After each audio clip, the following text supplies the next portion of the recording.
अस्सलाम वालेकुम, मेरा नाम एहसन सलीम है और मैं कोटली आज़ाद कश्मीर से हूँ। हम 7 बहन भाई हैं और मेरे वालिद साहब एक बिज़नेसमैन हैं। मेरी स्कूलिंग मेरे होम टाउन से ही है। फिर उसके बाद मैंने मैट्रिक रीड फाउंडेशन कॉलेज चड़ोई से किया और उसके बाद मैं दूसरे सिटी में चला गया जो है कश्मीर का ही सिटी, लेकिन मीरपुर आज़ाद कश्मीर में। मैंने कश्मीर मॉडल कॉलेज से FSC प्री मेडिकल किया और मेरे उसमें 90% मार्क्स हैं। उसके बाद मैंने यूनिवर्सिटी ऑफ सरगोदा से bachelor in arts in psychology complete किया, जो अभी रिसेंटली ही कंप्लीट हुआ है।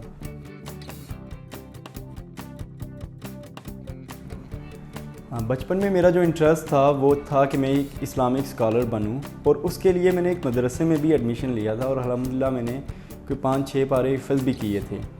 लेकिन जब उसके बाद मैट्रिक में मैंने एडमिशन ले लिया, एक read foundation college science college था, तो मैंने जब साइंस में एडमिशन लिया तो स्टार्ट में मेरा जो इंटरेस्ट था वो मैथ की तरफ था और मैथ वो वाइड सब्जेक्ट था जो मैं पढ़ता रहता था। और मुझे घर में अक्सर मेरे बहन भाई कहते थे कि क्या तुम्हारा पेपर सिर्फ मैथ्स का ही होना है, तुम तो 24 घंटे यही पढ़ते रहते हो। तो मैथ्स में मुझे बहुत इंटरेस्ट था और मैं बड़े मज़े से कर लेता था। लेकिन जब FSC में गया तो वहाँ पे मैंने चूज़ कर लिया प्री मेडिकल, तो तब मुझे बायो में इंटरेस्ट आ गया और उसके बाद मैंने बायो ही को प्रेफर करता था या फिर केमिस्ट्री को। और जो मैथ्स के रिलेटेड फील्ड्स थी लाइक फ़िज़िक्स हो गई, मैथ्स हो गई, ये मुझे बिल्कुल भी नहीं आती थी। इवन के FSC प्री मेडिकल में भी फ़िज़िक्स के मेरे मार्क्स इतने अच्छे नहीं हैं जितने मेरे केमिस्ट्री और बायोलॉजी में हैं। और फिर उसके बाद मैंने जब यूनिवर्सिटी में एडमिशन लिया तो मैंने साइकोलॉजी में लिया और उसके पीछे भी एक स्टोरी है। उसकी रीज़न ये है कि जब FSC रिसेंटली ही कंप्लीट हुआ था तो मैंने ये किया कि मैंने PF में अप्लाई किया, पाकिस्तान एयर फोर्स में जनरल ड्यूटी पायलट के लिए। तो वहाँ पे जब मेरा इनिशियल क्लियर हो गया उसके बाद वहाँ पे एक इंटरव्यू लेते हैं। तो जब इंटरव्यू लेने गए तो उससे पहले मुझे नहीं पता था कि ये साइकेट्रिस्ट क्या होता है और ये कौन सी फील्ड के बाद करके आता है। तो उस दिन मुझे पता चला कि क्योंकि वो जो बंदा मुझसे इंटरव्यू ले रहा था ना, वो एक साइकेट्रिस्ट था। तो जब उसने इंटरव्यू लिया और फिर आके मैंने अपने फ्रेंड से भी डिस्कस किया, यार जो हमारा इंटरव्यू ले रहा था उसके तो ऑफिस के बाहर जो है ना वो बोर्ड लगा हुआ था कि फ़लाँ नाम है और ये साइकेट्रिस्ट है, तो मैं साइकेट्रिस्ट बनना चाहता हूँ। तो मेरे एक अंकल हैं वो आर्मी में हैं, मैंने उनसे डिस्कस किया कि ये जो एयरफोर्स में लोग हैं साइकेट्रिस्ट, ये किस तरह आते हैं, क्या ये MBBS करने के बाद साइकेट्रिस्ट बन के आते हैं या फिर कोई डायरेक्ट वे है। तो उन्होंने कहा कि साइकोलॉजी जो है उसमें एक BS हो रहा है, BS साइकोलॉजी में आगे वो अप्लाइड में होगा, फिर उसके बाद जब आप मास्टर्स करेंगे तो फिर वो आर्म्ड फोर्सेस के लिए भी कर सकते हैं आप उसमें क्लिनिकल के लिए भी कर सकते हैं या फिर सो ऑन जो आप चूज़ करना चाहें। तो अगर आप फोर्सेस का चूज़ करते हैं तो फिर आप PF हो गया, आर्मी हो गया, नेवी हो गया, आप उसमें एज अ साइकेट्रिस्ट अप्लाई कर सकते हैं।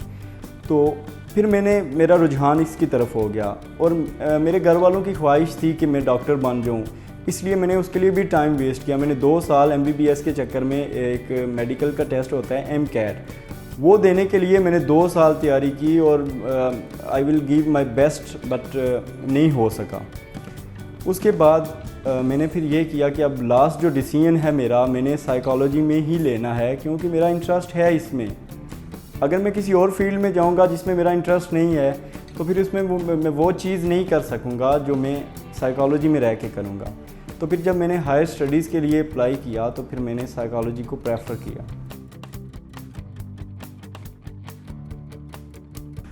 जब मैंने bachelor of arts Sargodha university से कंप्लीट किया तो उसके बाद मुझे लगा कि मुझे किसी फॉरेन कंट्री में अप्लाई करना चाहिए अपनी जो हायर एजुकेशन के लिए।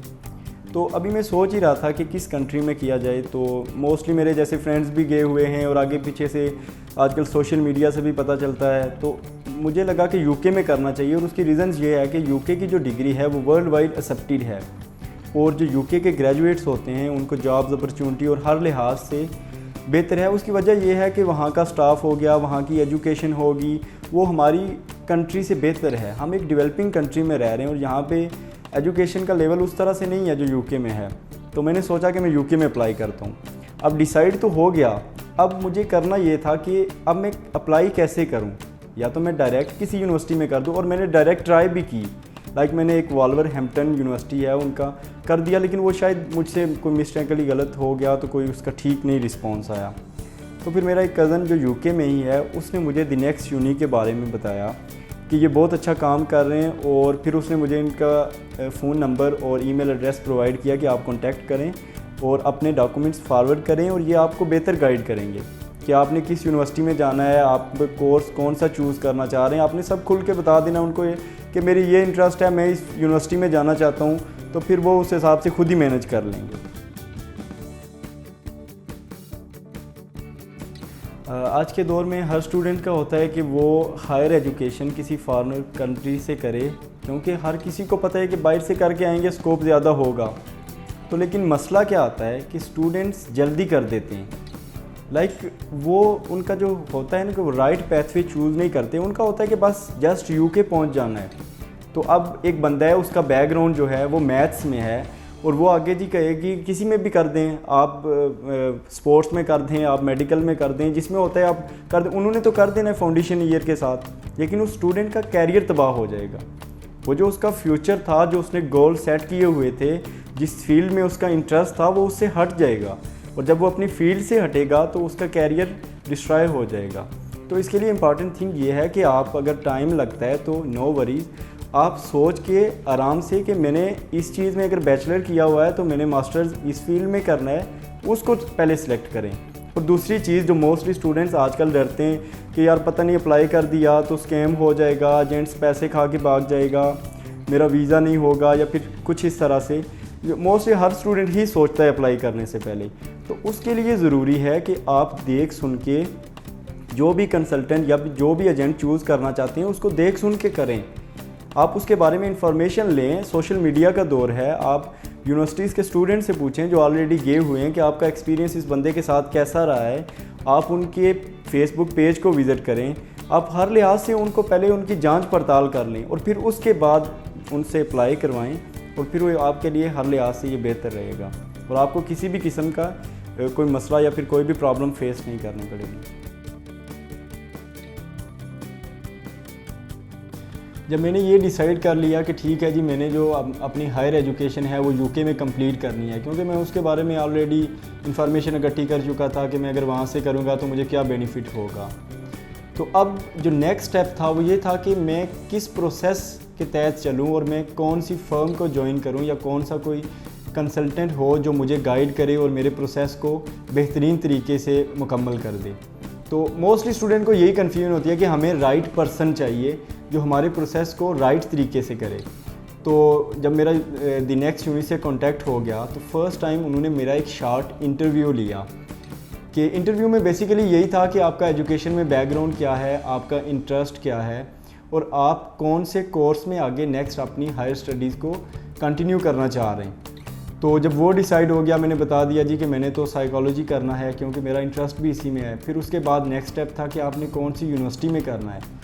तो मेरा तो यही था कि आप बेहतर जानते हैं जिस यूनिवर्सिटी में साइकोलॉजी फील्ड अच्छी हो, और मैं भी रिसर्च कर लेता हूँ। जाहिर सी बात है, आजकल डिजिटल ज़माना है, आप कोई भी चीज़ गूगल से सर्च कर सकते हैं, सोशल मीडिया से देख सकते हैं। तो जब यूनिवर्सिटी डिसाइड हो गई, उसके बाद ये था कि इस यूनिवर्सिटी की इंग्लिश प्रोफिशिएंसी के लिए रिक्वायरमेंट क्या है, कि मतलब आपको कौन सा सर्टिफिकेट करना होगा जिसके बाद आपका एडमिशन कंफर्म होगा। तो उसके लिए पहले तो मैंने ड्यूलिंगो किया और उसके बाद पीटीई किया। इन दोनों टेस्ट को जो मैंने क्लियर किया वो just because of the next uni था। उसकी वजह ये है कि मुझे कोई आइडिया नहीं था, और बिलीव मी कि मुझे नहीं पता था कि ड्यूलिंगो क्या होता है। मैंने फ़र्स्ट टाइम नाम सुना था, और पीटीई का भी ऐसे ही था, और मैंने कहीं से भी कोई यूट्यूब से कोई मवाद या फिर आगे पीछे से या फिर कोई क्लासेस नहीं ली किसी टीचर से। मुझे सब प्रिपरेशन द नेक्स्ट यूनी ने करवाई। उन्होंने एक एक चीज़ बताई। अगर मुझे किसी चीज़ में कन्फ्यूजन होती थी कि लाइक ये किस तरह से आएगा टेस्ट के दौरान, तो मैं फ़ौरन उसी वक्त उनको मेल कर देता या फिर मैसेज कर देता कि मुझे काइंडली ये गाइड कर दें, मुझे इसके बारे में आइडिया नहीं है। तो वो जैसे ही देखते फ़ौरन। अब मैं जितने क्वेश्चन किए, कभी किसी ने मुझे ये नहीं कहा कि आपने इतने क्वेश्चन क्यों आप कर रहे हैं, आपको बता दिया। लाइक जैसे होता है ना कि आगे से बंदा तंग पड़ जाता है कि ये क्या, ये तो पीछे ही पड़ गया, इसको तो ऑलरेडी बता दिया। ऐसा कोई सीन नहीं था।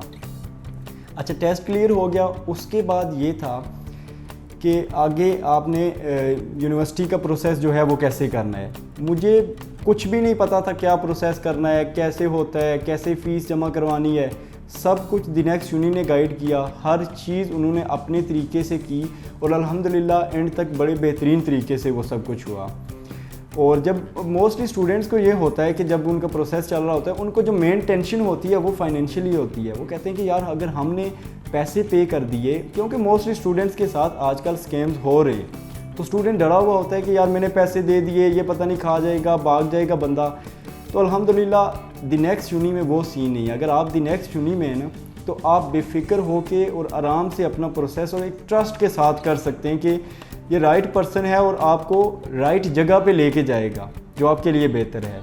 तो उस लिहाज से किसी भी स्टूडेंट को इशू नहीं होगा। और मैं जो भी स्टूडेंट्स हैं मैं उनको रिकमेंड करूँगा कि आप द नेक्स्ट यूनी में आएँ और इंशाल्लाह आपको तब शायद मेरी बातों से यकीन ना हो, लेकिन आप तब जान जाएंगे कि द नेक्स्ट यूनी आपको किस तरह गाइड करती है और आपके प्रोसेस को एंड तक कैसे अंजाम देती है। अब तो एडमिशन मेरा हो गया है कंफर्म। तो इसके बाद ये है कि अब जब मेरी ग्रेजुएशन 4 साल के बाद यूके से कंप्लीट हो जाएगी, तो मैं इस काबिल हो जाऊंगा कि दुनिया में जहाँ भी मैं अप्लाई करूँ या फिर जहाँ भी जॉब्स के लिए जाऊँ, तो मुझे वो देखेंगे कि वाकई यूके से ग्रेजुएट हो के आया। यूके ग्रेजुएशन की एक वैल्यू है। और उसके बाद जो मेरा अपना गोल है वो ये है कि मैंने ग्रेजुएशन के बाद कोई जॉब वाला या फिर कोई नहीं करना मैंने, क्योंकि साइकोलॉजी बेसिकली वो उसकी डिफरेंट आगे फील्ड हैं, जैसे अप्लाइड साइकोलॉजी है, आर्म्ड फोर्सेस के लिए है और क्लिनिकल साइकोलॉजी है। और मेरा इंटरेस्ट जो है वो क्लिनिकल साइकोलॉजी की तरफ है। तो मैं ग्रेजुएशन के बाद क्लिनिकल साइकोलॉजी में मास्टर्स करूँगा और फिर उसके बाद इंशाल्लाह मुझे यकीन है कि अगर मैं यूके से अपनी डिग्री कंप्लीट करूँगा मास्टर्स की, तो मुझे पूरी दुनिया में जहाँ भी जाऊँ तो मुझे जॉब्स के हवाले से या फिर किसी भी हवाले से इशू नहीं होगा। तो ये है कि मेरा कैरियर सिक्योर है अल्हम्दुलिल्लाह। Thank you so much. अल्लाह हाफिज़।